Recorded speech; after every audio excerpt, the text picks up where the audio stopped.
नमस्कार, capital TV देख रहे हैं आप। मैं हूं आपके साथ पूजा। जहां बाकी लोग चाल चलते हैं वहां मोदी शाह पूरी बिसात पलट देते हैं और आज गुजरात में वही हुआ है। पूरी दुनिया की बिहार को लेकर नजरें टिकी हैं, पर मोदी शाह ने गुजरात में तगड़ा निशाना लगा दिया। गुजरात के मुख्यमंत्री भूपेंद्र पटेल ने पूरे मंत्रिमंडल को एक झटके में बदल दिया। ना कोई संकेत, ना कोई अंदेशा, बस एकदम सर्जिकल स्ट्राइक स्टाइल में। साल 2022 के दिसंबर में सरकार के गठन के महज 3 साल के भीतर पटेल ने अपनी पूरी कैबिनेट से इस्तीफा लेकर नई कैबिनेट बनाने का फैसला किया। उनकी नई कैबिनेट ने आज शपथ भी ले ली है। नई कैबिनेट में मुख्यमंत्री समेत कुल 26 मंत्री हैं, लेकिन सवाल यह है कि भूपेंद्र पटेल ने आखिर ऐसा क्यों किया। विधानसभा चुनाव में अभी 2 साल से ज्यादा का समय बचा हुआ है। बीजेपी को गुजरात में सियासी सर्जरी करने की जरूरत क्यों पड़ी, या फिर कोई नया राजनीतिक प्रयोग करने का दांव चला गया है? तो आज गुजरात में हुए फेरबदल को ही समझेंगे। चर्चा के लिए मेरे साथ स्टूडियो में मौजूद हैं कैपिटल टीवी के editor in chief doctor Manish Kumar. Doctor साहब, बहुत बहुत स्वागत है आपका। धन्यवाद। ये जो फेरबदल गुजरात में हुआ है, बीजेपी की क्या रणनीति है? देखिए, प्रधानमंत्री मोदी और अमित शाह जी राजनीति में एक ऐसा मापदंड स्थापित कर रहे हैं जो हिंदुस्तान में पहले कभी नहीं देखा गया। 2 साल पहले ही आपने चुनाव कैसे जीतना है उसका दांव आपने चल दिया। गुजरात के इस एक्सपेरिमेंट को थोड़ा बारीकी से समझने की आवश्यकता है। भाई, क्यों हो रहा है? पहली चीज, गुजरात भारतीय जनता पार्टी का किला है। ऐसा किला कि देश में भारतीय जनता पार्टी का अगर कभी डाउनफॉल हुआ तो it has to start from Gujarat. ये छोटी सी बात राहुल गांधी के पल्ले नहीं पड़ती है और बाकी विपक्ष के नेताओं। जब तक गुजरात का किला टिका हुआ है, भारतीय जनता पार्टी को देश से आप हिला नहीं सकते, क्योंकि भारतीय जनता पार्टी के खिलाफ इसी गुजरात के नाम पे आप लोगों ने गुजरात दंगे के बाद से लेकर अब तक 2 दशक से ज्यादा आपने भारतीय जनता पार्टी को घेर के रखा, और उसी का नतीजा है कि आज भारत ही नहीं पूरे विश्व की सबसे बड़ी पार्टी बनकर के उभरी है। और इसके क्राफ्टमैन, इसके लीडर प्रधानमंत्री नरेंद्र मोदी हैं।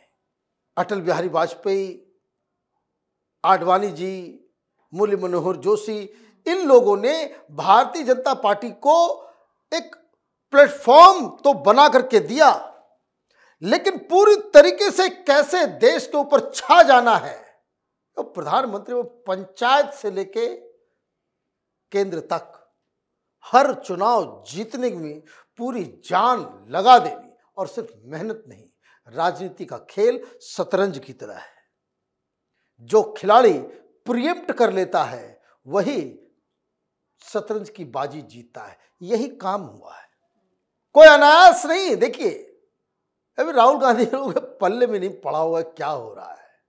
सब लोग शॉक्ड हो गए होंगे गुजरात के बारे में। गुजरात में इलेक्शन है, वो आपने कहा 2027 में चुनाव है, तो लोगों को याद भी आ रहा होगा, अच्छा 2027 में चुनाव है। लेकिन 2 साल पहले जो आपने सवाल किया, नॉर्मल सा सवाल है। लेकिन आपने बोला कि झटका लगा होगा। सबसे बड़ा झटका तो मुझे लगता है राहुल गांधी को लगा होगा, क्योंकि पिछले कुछ महीनों से देखें तो राहुल गांधी लगातार गुजरात के दौरे पर जा रहे थे, वहां के नेताओं से मुलाकात कर रहे थे, बब्बर शेर बता रहे थे, कह रहे थे कि मजबूत करना है पार्टी को। उनकी नजर गुजरात पे क्यों थी? तो उसी से तो इलाज कर दिया गया जी। उसको कहते हैं ना कि भाई बीज को जो है उसी में खत्म कर दो, बीज को जर्मिनेट मत होने दो, वो पौधा जड़ बनने ही मत दो। और यही हुआ। देखिए, कांग्रेस के एक बड़े नेता मंत्री का आज शपथ लिए। पहले कांग्रेस के स्पोक्स पर्सन हुआ करते थे। खैर, क्यों किया गया? 2 साल बाकी है? नहीं, 1 साल बाकी है। वहां के निकाय चुनाव में इंतजाम उसका है। डर किस बात का है? डर है कि ये जो पिछली बार ऐतिहासिक जीत हुई, उस ऐतिहासिक जीत को हमें कैसे मेंटेन करना है। मतलब कि इतने सारे विधायक होंगे तो विधायकों के प्रति एंटी इनकम्बेंसी भी होगी, उसमें कई सारे नकारे भी होंगे। तो पहला इलाज तो पहले मंत्रिमंडल का करते हैं। तो 4 महीने पहले हमने कहा था कि भाई 4 राज्यों में बड़ा बदलाव होने वाला है, मुख्यमंत्री को भी बदला जा सकता है। और उसका कारण यह था कि लगातार प्रधानमंत्री मोदी, अमित शाह, संगठन के लोग जो गुजरात के ऊपर जिनका दायित्व है, वो लगातार मिल रहे थे, बातचीत कर रहे थे। और जो इनको जो जमीन से जो खबर आई, जो निष्कर्ष इन लोगों ने निकाला कि मुख्यमंत्री के खिलाफ कोई ज्यादा प्रॉब्लम नहीं है, जनता डिसलाइक कर रही है इस मुख्यमंत्री को, ऐसा कोई एविडेंस नहीं मिला।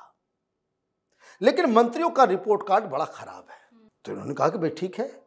तो पिछली बार भी जो चुनाव हुआ था, ये बहुत तगड़ा नो रिपीट पॉलिसी जिसको कहते हैं कि आपने एक मुख्यमंत्री बनाया, इन द मिड टर्म 2.5 साल के बाद आप एक बार तय कीजिए कि भाई ये कैसा परफॉर्मेंस है। और इमीडिएटली ऐसा लगता है कि ये दिक्कत होने वाला है, ये सरकार, जनता उससे नाराज चल रही है या कुछ एक्स्ट्रा ऑर्डिनरी काम नहीं कर पा रही है। जैसे योगी आदित्यनाथ, देखिए कैसे बम बम रहता है पॉपुलैरिटी। अभी आप देखिए इस तरह का खेल मध्य प्रदेश में भी हो सकता है, राजस्थान में भी हो सकता है। क्यों? क्योंकि हर वक्त, क्योंकि ये डायनेमिक पार्टी है, हर वक्त लोगों के पल्स को जानना समझना। देखिए असम के मुख्यमंत्री कूल काम, प्रधानमंत्री लाइक करते।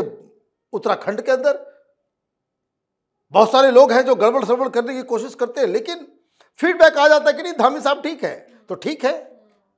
तो ये बदलने का, भाई आप देखिए इतने नजदीकी थे खट्टर साहब, उनको बदल दिया गया ना चुनाव से पहले। क्यों बदला गया?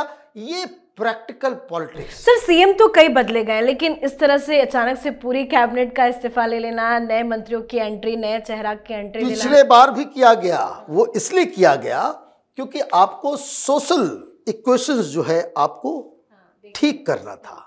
अब हो क्या रहा है? अब देखिए सूरत बेल्ट के अंदर जो है वो वही गए थे ना, बब्बर शेर, जीएसटी, ये और वो, राहुल गांधी है ना, कांग्रेस पार्टी वहां सेंधमारी कर रही थी, तो वहां से डिप्टी सीएम दे दिए, आगे डिप्टी सीएम। एक और बड़ी दिक्कत आ रही थी कि जो आदिवासी इलाका है, कुछ पटेल्स है,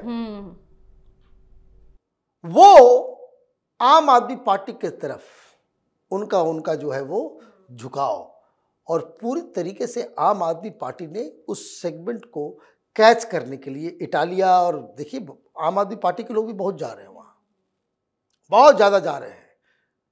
तो ये बदलाव इसलिए किया गया कि हमें इस चीज के लिए तैयार होना, जो थॉट प्रोसेस है जी, कि अगर कल आम आदमी पार्टी और कांग्रेस पार्टी दोनों एक साथ भी आ जाए तो ये किला ढहना नहीं चाहिए, बचना चाहिए जी। इसलिए नए चेहरे को, और मैं आपको बताऊं बिल्कुल यंग कैबिनेट जिसको कह सकते हैं, 26 के 26 आपने जो इस्तीफा दिलवाए, 19 यंग लोग हैं। और सबसे बड़ी चीज, जैसे मैंने बताया, अर्जुन मोढवाडिया कांग्रेस पार्टी के स्पोक्स पर्सन हुआ करते थे, सबसे बड़े लीडर, उसको आपने अपने साइड में ले लिया, मंत्री आपने बना दिया। प्लस यूथ को अट्रैक्ट करने के लिए बड़ा क्रेज है, रविंद्र जडेजा की पत्नी को भी आपने ले लिया। 8 ओबीसी, आप समझे इलाज क्या हुआ? ये राहुल गांधी को, आप ये इलाज है। 8 ओबीसी, 3 दलित, 4 आदिवासी, 4 आदिवासी। मैंने आपको बताया कि आदिवासी इलाकों में जाकर के आम आदमी पार्टी वो वहां पे समर्थन इकट्ठा करने में जुटी हुई है। अब 4 मंत्री आदिवासी होंगे, आम आदमी पार्टी की छुट्टी हो गई। ये 11 दलित और ओबीसी मिनिस्टर होंगे, ये राहुल गांधी की पॉलिटिक्स खत्म हो गई। अब वहां जाके क्या देखिए, वो उधर रोना धोना चल रहा है भाई, कभी पंजाब जा रहे हैं, कभी यूपी जा रहे हैं, कभी ये जा रहे हैं, राहुल गांधी कर रहे हैं नहीं सब तमाशा। तो ये जो है ये आपने कर दिया। 1 ब्राह्मण, 2 क्षत्रिय, 1 जैन, 3 महिलाएं, और पटेल समाज से कुल 8 मंत्री, मुख्यमंत्री भी है। तो ये जो पाटीदारों के अंदर आम आदमी पार्टी इटालिया के चक्कर में जो घुसपैठ बना रही थी, उसको रोकना। क्या आप ये देखिए, जो मैंने कहा कि प्रिएम्प्टिव एक्शन है, इससे पहले वो बीज असंतोष का वो जर्मिनेट करे, उसको उसी जगह पे खत्म कर देना है। तो ये स्ट्रेटजी जो है कि आपने क्या किया, जो मंत्रियों के खिलाफ नॉन परफॉर्मिंग मंत्री जिनको लग रहा था कि अब तो हो गया, उन लोगों को आपने बाहर का रास्ता दिखाया। और बाहर का रास्ता ही नहीं दिखाया, इन लोगों को यह कहा गया कि दूसरी जिम्मेदारी दी जाएगी। बहुत सारी जब सरकार होती है तो बहुत सारे बोर्ड्स होते हैं, बहुत सारी उन लोगों को एडजस्ट भी किया जाएगा। और आपने एक नए, अब हो क्या रहा है कि अभी तक तमाम लोग उस मंत्री को अटैक कर रहे हैं, वो अब नए चेहरे आ गए, नए लोग आ गए, तो आप तो अटैक नहीं कर पाएंगे जब तक वो लोग कुछ काम करे नहीं करे। और ये लोग फ्रेश लोग हैं। अब लगातार जो है वो देखिए प्रधानमंत्री मोदी का स्टाइल है ये। और मैं आपको बताऊं, ये बिहार का चुनाव खत्म होगा, ये केंद्र की कैबिनेट में भी भारी बदलाव होने वाला है। परफॉर्म और पेरिश, जो आदमी 4 घंटा दिन भर में सोता हो और लगातार काम ही काम करता हो, वो तो ये अपेक्षा करेगा ही कि सारे लोग उनकी तरह ना तो कम से कम 70% 60% जो है जितना वो मेहनत करते हैं सरकार के प्रति, पार्टी के प्रति, देश के प्रति, उतना उनका कमिटमेंट हो। तो ये सारी चीज़ों को लेकर के कि आप ये जो केजरीवाल जो स्ट्रेटजी पे काम कर रहे थे, राहुल गांधी जिस चीज़ को लेकर के बवाल मचाने की कोशिश कर रहे थे, वो विपक्ष के सारे धारदार अटैक को आज पूरी तरीके से उसको ब्लंट कर दिया इस एक एक्शन से। आखिर में एक बात समझिए, ये सिर्फ बीजेपी में हो सकता है। अभी आप करके देख लिए, कांग्रेस पार्टी देखिए लड़ झगड़ रहे हैं कर्नाटक के अंदर में। वो कर्नाटक से जो है ना फ्लाइट पकड़ के दिल्ली आ जाएंगे, दिल्ली कांग्रेस पार्टी के दफ्तर में तोड़फोड़ मचाना चालू कर देंगे, फिर सबको इकट्ठा करके रिजॉर्ट में कैद कर देंगे, फिर रिजॉर्ट में कैद हो जाएगा, फिर ये हो जाएगा, फिर सारी चीजें हो जाएगी। ये संगठन के अंदर का डिसिप्लिन और नेतृत्व का प्रभाव, जब पार्टी को लगता है कि जो लीडरशिप जो फैसला कर रही है वो संगठन के लिए फायदेमंद है, तो फिर उसके बाद कोई विद्रोह या उस तरह, सारे लोग गए, घर गए। कहीं आपने सुना कि कोई आकर कुछ बोला भैया पार्टी के जो दायित्व दिया जाएगा वो बड़े वो तो नए मंत्रियों को बधाइयां दे रहे हैं, खुश हैं काफी। हाँ कि भाई ठीक है, मजाल है, कोई कर देगा। ये ऐसे पार्टी चलाई जाती है, ना कि राहुल गांधी की तरह किसी की हिम्मत है एयरपोर्ट के ऊपर जो है आपके राहुल गांधी के करीबी लोगों को दौड़ा दौड़ा करके मारा गया बिहार के अंदर।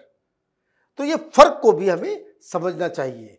एक बात और आखिरी बात, राहुल गांधी, मीडिया, सब पूरी दुनिया जो है उनका ध्यान बिहार पे था। भारतीय जनता पार्टी ने आज गुजरात के अगले 2 साल के बाद होने वाले चुनाव में जीत की पटकथा वो आज ही लिख डाली। जी, बहुत बहुत धन्यवाद सर समझाने के लिए। धन्यवाद। तो भूपेंद्र पटेल का ये कदम केवल गुजरात का नहीं बल्कि देश के हर बीजेपी शासित राज्य के लिए कड़ा संदेश है। काम करो या किनारे हो जाओ। गुजरात में जो कुछ भी हुआ है वो अब बीजेपी शासित किसी भी राज्य में हो सकता है। बदलाव में हर चेहरा एक संदेश भी दे रहा है। गुजरात को 2027 नहीं 2035 तक अजय बनाना है, जिसकी तैयारी अभी से शुरू हो गई है और इस चाल के पीछे मोदी शाह की कड़ी रणनीति है। तो आप भी अपनी राय कमेंट करके लिखिएगा। देखते रहिए कैपिटल टीवी। नमस्कार।